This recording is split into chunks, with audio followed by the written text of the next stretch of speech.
I never imagined the moment I had been dreaming about for months would collapse in seconds. For the last 3 years, I thought I was building the kind of relationship people only hope for. I'm 32 years old, and for the past 3 years I had been dating Alexis, 29. We met through mutual friends, and from our very first date, everything felt natural. She laughed at my dry jokes, she shared my love for road trips, and she could make even a boring grocery run feel fun. Over time, I grew convinced we were perfect together. We rarely fought, and when we did, it never turned ugly, just small disagreements that ended quickly. We talked openly about our future, marriage, kids, building a home together.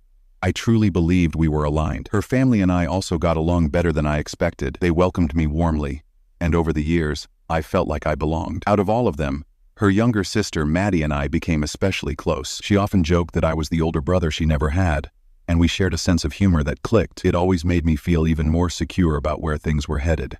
I'm a civil engineer, so I'm wired to plan ahead, to think long-term. Alexis was different. She worked in social media marketing. She was creative, spontaneous, and far more image-conscious than me. She had always posted little lifestyle clips online, shared our vacations, our dates, even casual moments at home. That was her world, and I didn't mind staying out of the spotlight. It never bothered me, at least not until that night. 2 years ago, I bought a small 3-bedroom ranch-style house in a quiet neighborhood. It wasn't glamorous, but it was mine. I worked overtime, skipped vacations, and saved every dollar to afford it. I poured myself into turning it into a home, imagining a life with Alexis there. She moved in not long after we started dating seriously, and it felt like everything was falling into place. For months, I had been carrying a secret. I had purchased an engagement ring. It cost me 3 months' salary, but I didn't care. She once pointed out a design in a magazine, and I had it custom-made to match. The plan was simple: wait for the perfect moment. I chose our annual summer barbecue at my parents' house. Both families would be there. The backyard would be decorated, and it would be a memory we'd never forget. That Saturday in June was beautiful.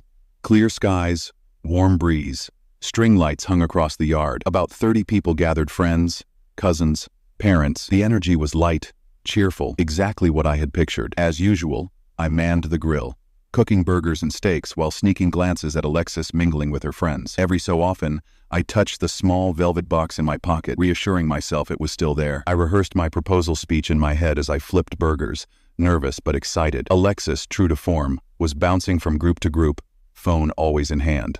She was smiling, laughing, posting little clips to her socials. That was normal for her.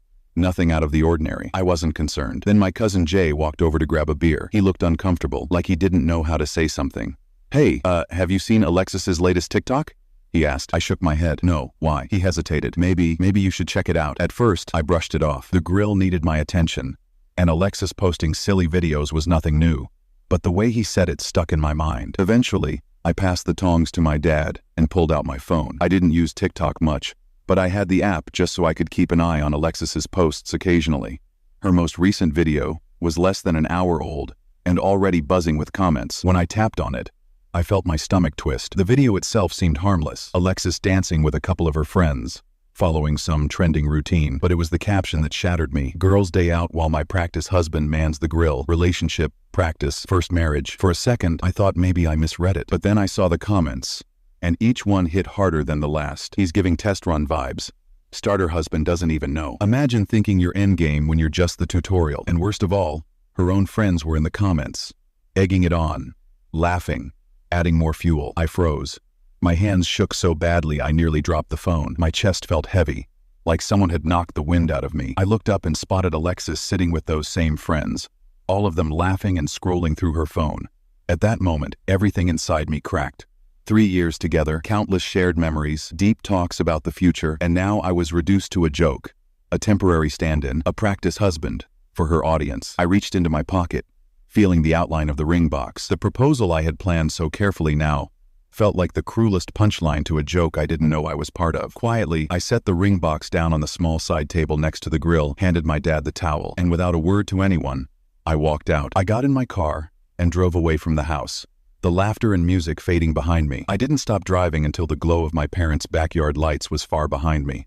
My phone buzzed endlessly on the passenger seat, but I ignored it. My mind was numb, my chest tight. Instead of heading home, I checked into a hotel for the night. The thought of walking back into the house, our house, and seeing her there after what I just read made me sick. When I finally turned my phone back on the next morning, The screen lit up with 27 missed calls and dozens of messages. Most of them were from Alexis. Where did you go? Why did you leave without saying anything? Please call me back. I'm worried. Are you seriously this upset over a TikTok? It was just a joke. Everyone's asking where you went. You're embarrassing me. That last one cut deeper than the others. She was worried about embarrassment about her image, not about what she had done to me. I scrolled further. Mixed among her messages were texts from my parents and a few close friends, checking if I was okay. Then I saw one from Maddie, her younger sister. I saw the video. I'm so sorry, Ryan. That was cruel. You didn't deserve it. Let me know if you need anything. I only replied to my parents and Maddie, letting them know I was safe. To Alexis, I sent one short message. I'll be by tomorrow at 2 to get some things. Please make sure you're not there. Her response was immediate. Are you serious? You're moving out over a joke? Ryan, you're blowing this way out of proportion. We need to talk face to face. You can't just throw away 3 years over something so stupid. I didn't bother replying. In my mind, there was nothing left to say. The next day, I went back to the house while she was at work. I packed a week's worth of clothes, my laptop, and essential documents. The silence of the house felt eerie, like a museum of memories already belonging to another life. On the coffee table, a framed photo from our trip to Maine caught my eye, the two of us smiling on a rocky beach. We looked so happy then. I turned the frame face down and kept packing.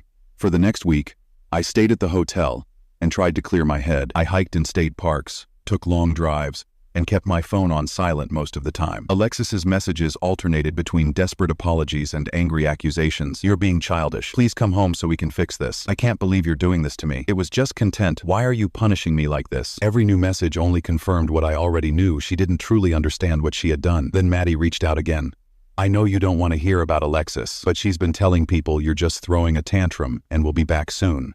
She's not taking it seriously. Just wanted to give you a heads up. That was the final push I needed. The pain turned into resolve. I called a real estate attorney that same afternoon. Since the house was in my name, I had the legal right to ask her to leave. Within days, the attorney drafted a formal notice, giving Alexis 30 days to vacate the property. I decided to deliver it in person.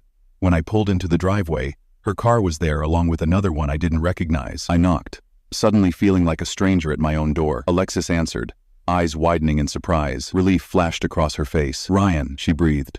Finally, I was so worried. She moved as if to hug me. I stepped back and held out the envelope instead. What's this? She asked, her smile fading. Notice to vacate.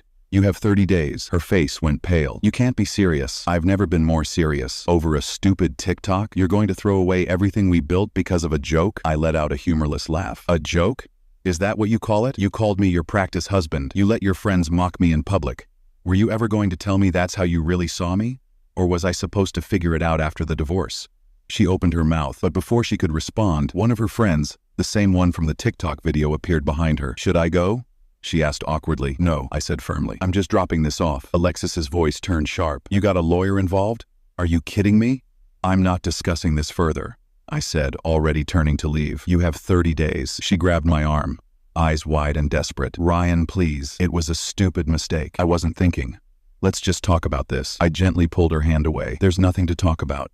You showed me exactly who you are. I believe you. Her voice cracked. Wait, the ring. My mom said she saw a ring box by the grill.